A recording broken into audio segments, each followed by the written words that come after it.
Hi, ഞാൻ ആദിഷ്. ഇന്നത്തെ വീഡിയോയിലൂടെ നമ്മൾ ഡിസ്കസ് ചെയ്യാനായിട്ട് പോകുന്നത് നിങ്ങളുടെ എക്സിന് നിങ്ങളെ നഷ്ടപ്പെടുമോ എന്നുള്ള ഭയം ഉണ്ടാക്കിക്കൊണ്ട് എങ്ങനെയാണ് ആ വ്യക്തിയെ ഇങ്ങോട്ട് കൂടുതലായിട്ട് ചേസ് ചെയ്യിപ്പിക്കാനും നിങ്ങളെ വിളിക്കാനും സംസാരിക്കാനും ഒക്കെ സാധിപ്പിക്കുക എന്നതിനെ പറ്റിയിട്ടാണ്.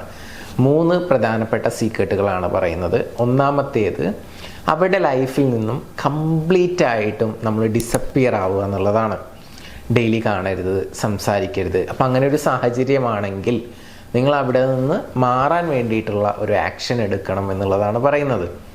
അതുപോലെ തന്നെ അവർക്ക് ഒരു സ്പേസ് കൊടുക്കുക എന്ന് പറഞ്ഞാൽ നമ്മൾ അങ്ങോട്ട് മെസ്സേജ് അയച്ചുകൊണ്ടേയിരിക്കുക, അങ്ങോട്ട് വിളിച്ചുകൊണ്ടേയിരിക്കുക, അവിടെ സോഷ്യൽ മീഡിയ ചെക്ക് ചെയ്തുകൊണ്ടിരിക്കുക, അവരെക്കുറിച്ച് തന്നെ ആലോചിച്ചുകൊണ്ടിരിക്കുക. ഇങ്ങനെയുള്ള പരിപാടികളൊക്കെ നിർത്തുക. കംപ്ലീറ്റ്ലി ഡിസപ്പിയർ ആവുക. അതോടൊപ്പം തന്നെ അങ്ങോട്ടുള്ള ചേസിങ് നിർത്തുക എന്നുള്ളതാണ്. അടുത്തതായിട്ട് നിങ്ങൾക്ക് ചെയ്യാൻ പറ്റുന്നൊരു കാര്യം, അവർക്ക് നിങ്ങളോട് ജലസ് ഉണ്ടാക്കുന്ന എന്തെങ്കിലും ആക്ടിവിറ്റികളിൽ നിങ്ങൾ ഏർപ്പെടുക എന്നുള്ളതാണ്. ഇപ്പോൾ നിങ്ങളുടെ സുഹൃത്തുക്കളെ മീറ്റ് ചെയ്യുക, അവരുമായിട്ട് കുറച്ച് നേരം സംസാരിക്കുക, ഇടപഴകുക, ഒരു സെൽഫി എടുക്കുക.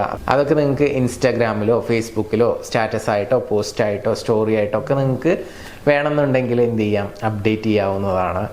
അങ്ങനെ അവരത് കാണുന്ന സമയത്ത് നിങ്ങളോടൊരു ജലസ് തോന്നും. അതുപോലെ തന്നെ നഷ്ടപ്പെടുമോ എന്നുള്ളൊരു ഫീലിംഗ്, ഭയം അവർക്കുണ്ടാകും.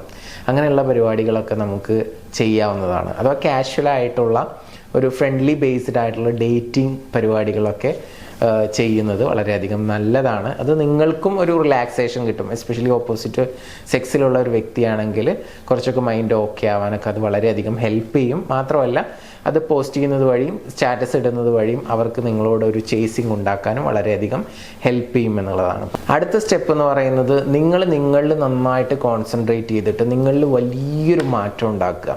നിങ്ങളുടെ സ്വപ്നങ്ങളെ പിന്തുടരുക, അതിന് വേണ്ട ആക്ഷൻസ് എടുക്കുക. നമുക്ക് കുറച്ചുകൂടി ഫ്രീ ടൈം കിട്ടി. കാരണം നമുക്ക് ആ ഒരു റിലേഷൻഷിപ്പ് ഉണ്ടാവുന്ന സമയത്ത് അതിനുവേണ്ടി നമ്മൾ കുറേ ടൈം സ്പെൻഡ് ചെയ്യുന്നു, അവരെ വിളിക്കുന്നു, സംസാരിക്കുന്നു, അങ്ങനെയൊക്കെയാണല്ലോ. അപ്പോൾ ആ സമയമൊക്കെ നമുക്ക് ഇവിടെ ലാഭമായിട്ട് കിട്ടുകയാണ്. അപ്പോൾ കൂടുതൽ ടൈം നിങ്ങളുടെ ലക്ഷ്യങ്ങളിൽ ഒക്കെ കോൺസെൻട്രേറ്റ് ചെയ്തുകൊണ്ട് നിങ്ങൾ മുന്നോട്ട് പോവുക. നിങ്ങളുടെ സെൽഫ് ഇംപ്രൂവ്മെൻറ്റിന് ആവശ്യമായിട്ടുള്ള കാര്യങ്ങളൊക്കെ ചെയ്യുക. മൊത്തത്തിൽ നിങ്ങൾ മാറി എന്നുള്ളൊരു തോന്നൽ അവർക്ക് ഉണ്ടാവണം. ലൈഫ് വളരെ സീരിയസ് ആയിട്ട് എടുക്കുന്ന ഒരാളാണ് എന്നുള്ളൊരു തോന്നൽ, വലിയ വലിയ ലക്ഷ്യങ്ങൾ, അച്ചീവ്മെൻറ്റ്സ് ഒക്കെ നിങ്ങൾ ഉണ്ടാക്കുക. അങ്ങനെ അങ്ങോട്ട് കോൺസെൻട്രേറ്റ് ചെയ്ത് മുന്നോട്ട് പോകുന്ന സമയത്ത് സ്വാഭാവികമായിട്ടും നിങ്ങൾ നഷ്ടപ്പെടുമോ എന്നുള്ളൊരു ഭയം അവർക്കുണ്ടാവാനുള്ള ചാൻസ് വളരെ കൂടുതലാണെന്നുള്ളതല്ല, അങ്ങനെ ഉണ്ടാകും. അവരിങ്ങോട്ട് ചേസ് ചെയ്യാനായിട്ട് തുടങ്ങും. നിങ്ങളെ കോണ്ടാക്റ്റ് ചെയ്യും, നിങ്ങൾ സംസാരിക്കുക, ഒന്നാകുക, ഹാപ്പി ആയിട്ട് മുന്നോട്ട് പോവുക. ഓക്കെ, അപ്പോൾ ഈ വീഡിയോ നിങ്ങൾക്ക് ഇഷ്ടപ്പെട്ടുവെങ്കിൽ ലൈക്ക് ചെയ്യുക, സപ്പോർട്ട് ചെയ്യുക. നിങ്ങളുടെ റിലേഷൻഷിപ്പിൽ എന്തെങ്കിലും കോംപ്ലിക്കേറ്റഡ് ആയിട്ടുള്ള ഇഷ്യൂസ് ഉണ്ടെങ്കിൽ സപ്പോർട്ടിന് വേണ്ടിയിട്ട് മുകളിൽ കാണുന്ന നമ്പറിലോട്ട് വിളിക്കാവുന്നതാണ്. Thank you. നമസ്തേ.